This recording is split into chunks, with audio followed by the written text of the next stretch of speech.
Hi అండి. నమస్తే. Welcome to my channel. మేము ఈ సంక్రాంతి హాలిడేస్‌లో ద్వారకా తిరుమలకైతే వెళ్ళాము.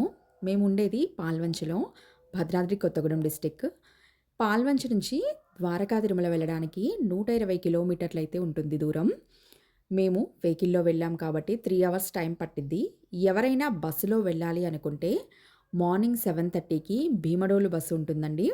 ఆ బస్సు ఎక్కితే మనం ద్వారకా తిరుమలకి 11:30-12 మధ్యలో రీచ్ అవుతాము. దిగాక దర్శనం చేసుకున్నాక మళ్ళీ అదే బస్సు 3:00కి రిటర్న్ అయితే ఉంటుంది. మళ్ళీ 7-7:30 మధ్యలో పాల్వంచలో అయితే ఉంటాము. మీరు ఎవరన్నా వెళ్ళాలనుకుంటే యూజ్‌ఫుల్‌గా బస్‌లో గూడా వెళ్ళడానికి యూజ్‌ఫుల్‌గా ఉంటుందని చెప్తున్నాను. ఇప్పుడైతే మేము రీచ్ అయిపోయాము. మేము మాక్సిమం ఇయర్లీ 2 టైమ్స్ అయితే వెళ్తుంటాము ఈ క్షేత్రానికి. మేము ఎప్పుడెళ్ళినా వెహికల్‌లోనే వెళ్తాము. మనం వెహికల్‌లో వెళ్తే ఇక్కడ మధ్య ఆంజనేయ స్వామి టెంపుల్ కూడా ఉంటుందండి. దారిలో మేమెప్పుడు వెళ్ళినా ఆ టెంపుల్‌ని చూసుకున్నాకే ద్వారకా తిరుమలకైతే వెళ్తాము.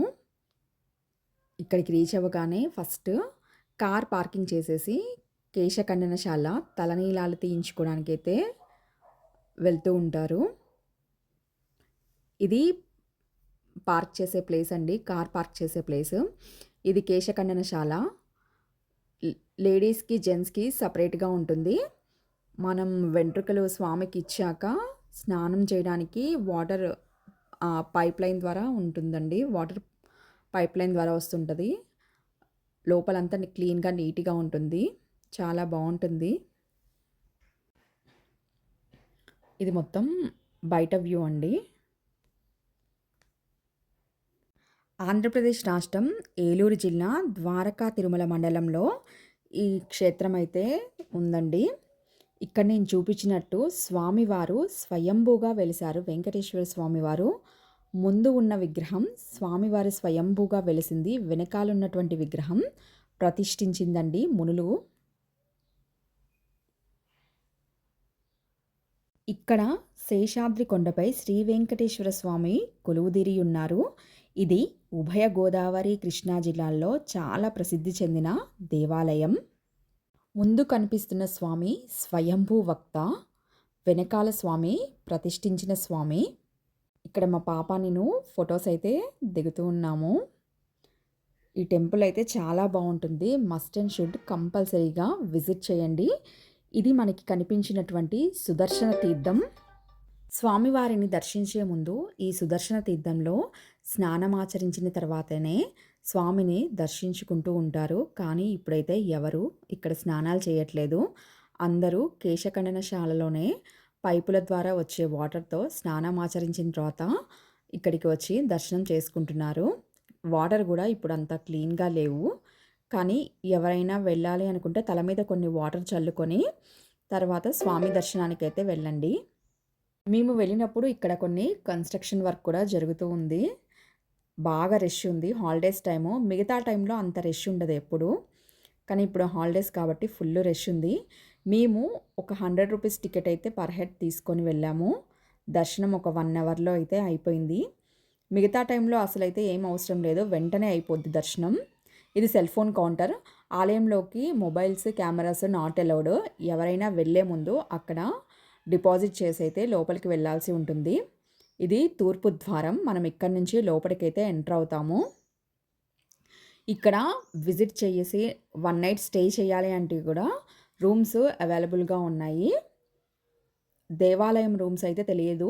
దారిలో వచ్చేటప్పుడు అయితే చాలా హోటల్స్ అయితే చూసాము. దేవాలయం రూమ్స్ అయితే అంత తెలీదు నాకు.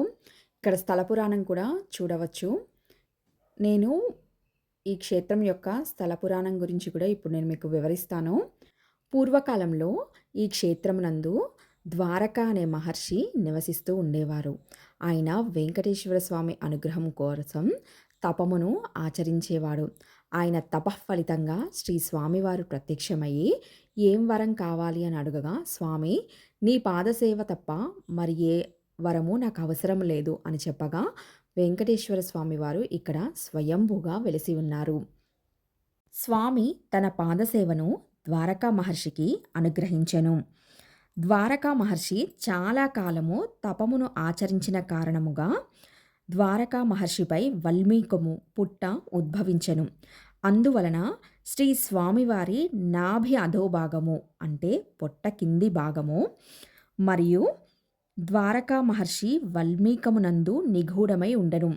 అంటే స్వామివారి పాదములు పొట్ట కింది భాగము వల్మీకము పుట్టలో ఉండిపోయెను. అందువల్ల ఆయన పాదాలు కనిపించలేదు.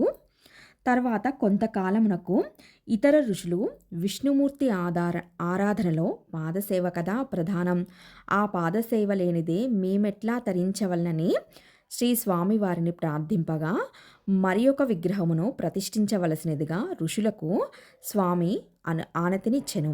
ఆ కారణముగా ఋషులు సర్వాంగ సుందరమైన ఒక విగ్రహమును గ్రామైకరాత్రముగా ఆరాధన చేయుచు తెచ్చి స్వయంవక్త స్వామికి వెనుక భాగమున ప్రతిష్ఠించిరి.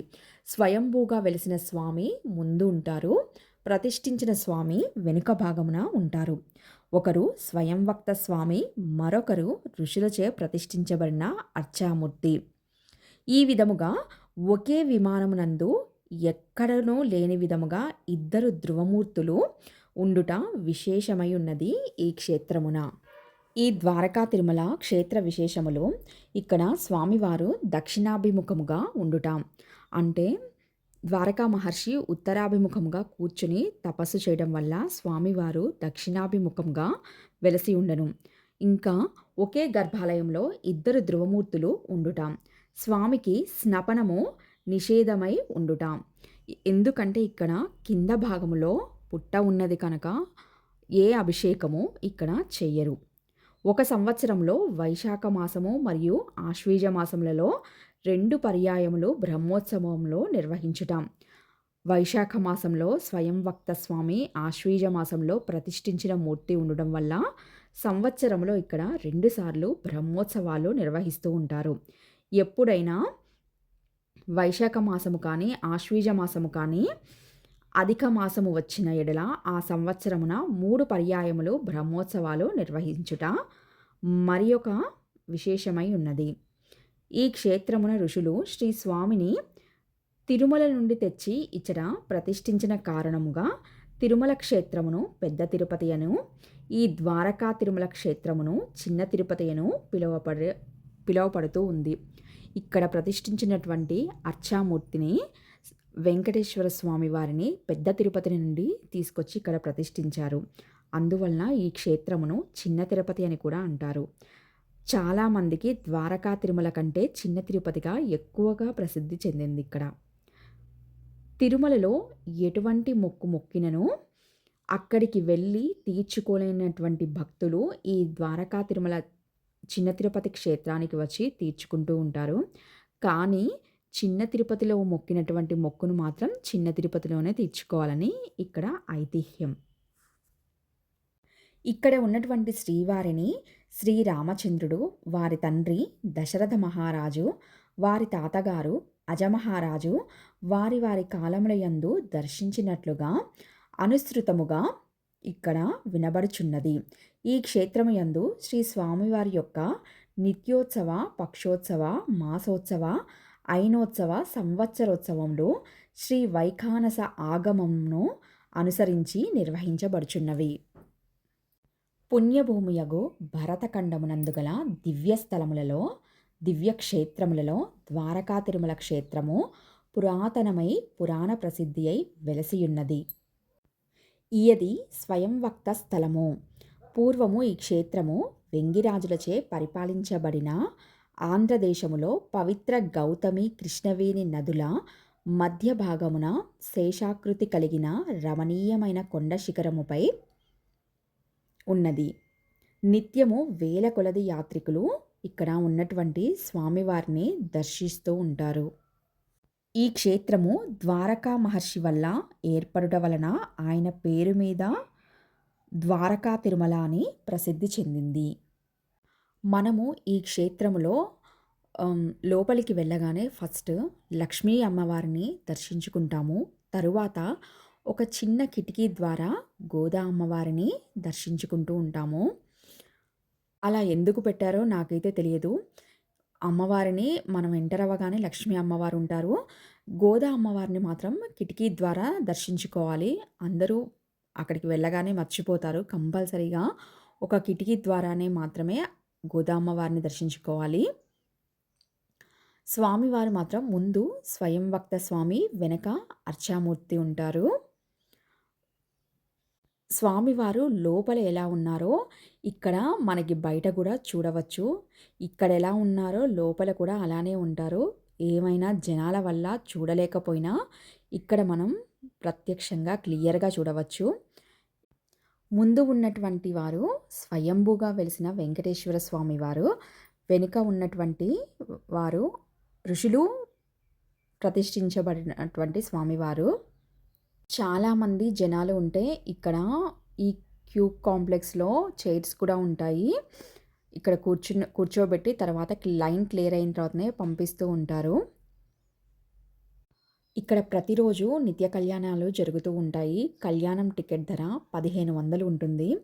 ఎవరైనా కళ్యాణం చేయించుకునే వాళ్ళు చేయించుకోవచ్చు. ఇంకా ఇక్కడ అన్నదానం కూడా ఉంటుంది. స్వామివారిని దర్శించుకున్నాక అన్నదానానికైతే వెళ్ళవచ్చు. కాకపోతే మేమెప్పుడూ ఇక్కడ అన్నదానం తినలేదు. మేమెప్పుడొచ్చినా మధ్య ఆంజనేయ స్వామి టెంపుల్‌లో అక్కడే అన్నప్రసాదం స్వీకరించి తరువాత ఇక్కడికి వచ్చి స్వామివారిని దర్శించుకొని వెళ్తూ ఉంటాము. ఇంకా ఎవరైనా ఈ క్షేత్రాన్ని దర్శించని వారు కంపల్సరీగా వచ్చి స్వామివారినైతే దర్శించుకోండి. ఇక్కడ ఉన్నటువంటి స్వామివారు మామూలు కాదు. మనం ఏ కోరిక కోరుకున్నా తప్పకుండా నెరవేరుతూ ఉంటుంది. మనం ఏ దేవాలయంలో ఉన్నటువంటి స్వామిని దర్శించాలన్నా ఫస్ట్ అయితే గోశాలకు వెళ్ళి గోవులను దర్శించాకే మనం దర్శనం చేసుకోవాలి. ఈ టెంపుల్ దగ్గరే మనకి గోశాల కూడా ఉంటుంది. చుట్టూ ఇంకా కన్స్ట్రక్షన్ అయితే జరుగుతూ ఉంది. ఇదేనండి నేను చూపించినటువంటి గోశాల. టెంపుల్లోకి వెళ్ళే ముందే ఫస్ట్ మనం ఈ గోకులంనైతే దర్శించుకొని ఇందులో ఉన్నటువంటి ఆవులకి మీకు తోచినటువంటి గ్రాసాన్ని అందించి దండం పెట్టుకొని ఆ తర్వాతే దేవాలయ దర్శనం అయితే చేసుకోండి. గోవులో సకల దేవతలు ఉంటారు. అందుకే ఫస్ట్ గోశాలకైతే తప్పకుండా వెళ్ళండి. ఇది టెంపుల్ ఎంట్రన్స్. మీకు ఫస్ట్‌లో చూపించాను కదా కేశఖండనశాల. ఎవరైనా తలనీలాలు సమర్పించే వాళ్ళు ఫస్ట్ ఇక్కడికి వెళ్ళి సమర్పించి స్నానం ఆచరించిన తర్వాతనే అక్కడికి వెళ్ళాలి. ద్వారకా తిరుమల క్షేత్ర పాలకుడు మల్లికార్జున స్వామి. ఇక్కడ శ్రీ భ్రమరాంబ మల్లికార్జున స్వామి దేవాలయంని కూడా తప్పకుండా దర్శించండి. ఇంకా ఇక్కడ ఒక అమ్మవారి టెంపుల్ కూడా ఉంటుంది. మేమైతే ఆ టెంపుల్స్ చూద్దాం అనుకుంటే అవి అప్పటికే క్లోజ్ అయిపోయాయి. మేము ఇప్పుడు ఇక్కడి నుంచి ఆంజనేయ స్వామి టెంపుల్కి అయితే వెళ్తున్నామండి. మనకి ఒక 15 కిలోమీటర్స్ దూరంలో గురవాయిగూడెంలో మధ్య ఆంజనేయ స్వామి టెంపుల్ అయితే ఉంటుంది. Thank you for watching. Please like, share and subscribe.